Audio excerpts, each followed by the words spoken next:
अस्सलाम वालेकुम। पकौड़े किसे पसंद नहीं होते हैं। पकौड़े तो सभी को पसंद होते हैं, लेकिन हम मुख्तलिफ़ किस्म के पकौड़े ट्राई करते हैं। लेकिन गोभी के पकौड़े बहुत ही यमी बनते हैं।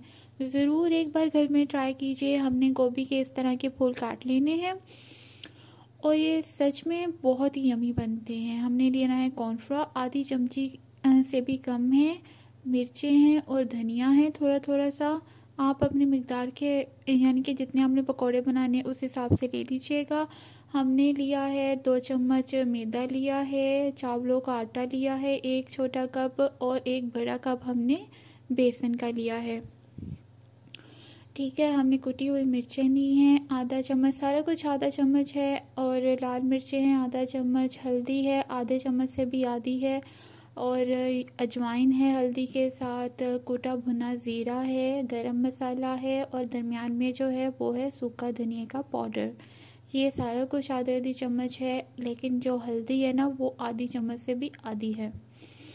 तो ये सारी चीज़ें होगी, मैं आपको बता दी है। तो हमने लिया है पानी, उसमें 1 चम्मच नमक को शामिल किया है।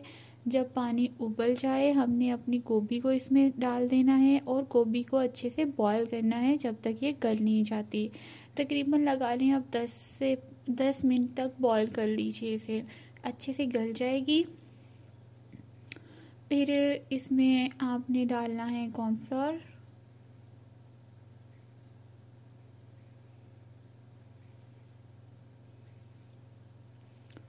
ठीक है। इसमें आपने कॉर्नफ्लोर लगा के रख देना है और एक दूसरा बाउल लेना है जिसमें आप डालेंगे अपने बेसन को, चावलों को, आटे को और थोड़ा सा हमने डाला है मैदा। ये सारे मसाले आपने शामिल कर देने हैं। बहुत ही क्रिस्पी बनते हैं ये पकोड़े, तो ज़रूर घर में ट्राई कीजिएगा। इसमें भी आपने थोड़ा सा कॉर्नफ्लोर डाल देना है, कुटी मिर्चें शामिल करनी है और ये है धनिया। बहुत ही आसान रेसिपी है लेकिन बहुत ही मज़े की रेसिपी है। थोड़ा सा आपने घी को शामिल करना है, तकरीबन 1 चम्मच। पहले आपने इन सारी चीज़ों को घी में अच्छे से मिक्स कर लेना है, देन आपने इसे पानी को शामिल करना है और इसका बनाना है मिक्सचर। पानी आपने इतना शामिल करना है कि ये बिल्कुल पतला ना पड़ जाए, क्योंकि हमने अच्छे से ना इसका लेप लगाना है गोभी में। हमने जो गोभी रखी है ना बॉईल करके, जिसे हमने कॉर्नफ्लोर लगा के रखा हुआ है अभी, जैसे ही ये इसका बनता है मिक्सचर तो हम इसे अच्छे से कोट करेंगे गोभी के फूलों में। ये देखिए हमारा मिक्सचर बन चुका है। आप देख रहे हैं नरम नहीं है, बिल्कुल भी वो नहीं है, पतला सा नहीं है, गाढ़ा है, ताकि इसमें अच्छे से कोटिंग हो जाए गोभी में।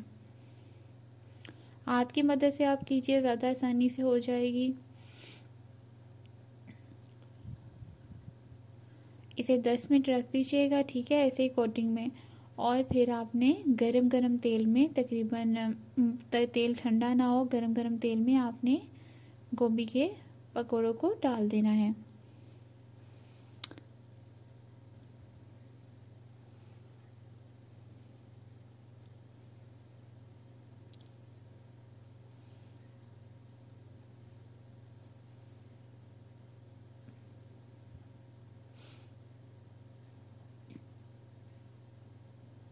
अच्छा, इसमें थोड़ी सी पकौड़ों से ज़्यादा थोड़ी एक्स्ट्रा चीज़ें पड़ती हैं, जैसे कि चावलों का आटा है, मैदा है और कॉर्नफ्लोर वगैरह है। तो ये थोड़ी चीज़ें ज़्यादा पड़ती हैं इसमें, लेकिन इस पकौड़ों का टेस्ट ना बहुत ही कमाल होता है। गोभी के पकौड़ों का थोड़ी मेहनत ज़्यादा लगती है, लेकिन कुछ नया हो जाता है।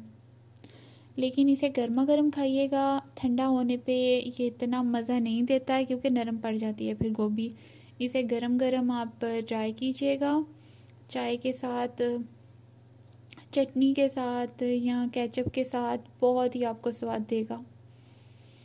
एक बार आप इसके दीवाने ज़रूर हो जाएंगे। आप जिससे भी खिलाएंगे वो आपकी ज़रूर तारीफ़ करेगा। बहुत ही यमी बनते हैं ये पकोड़े, ज़रूर घर में ट्राई कीजिएगा। मेरे चैनल को ज़रूर सब्सक्राइब कर लीजिएगा, लाहौर दा किचन, और ऐसे ही आपको मज़े मज़े की रेसिपीज़ मिलती रहेंगी।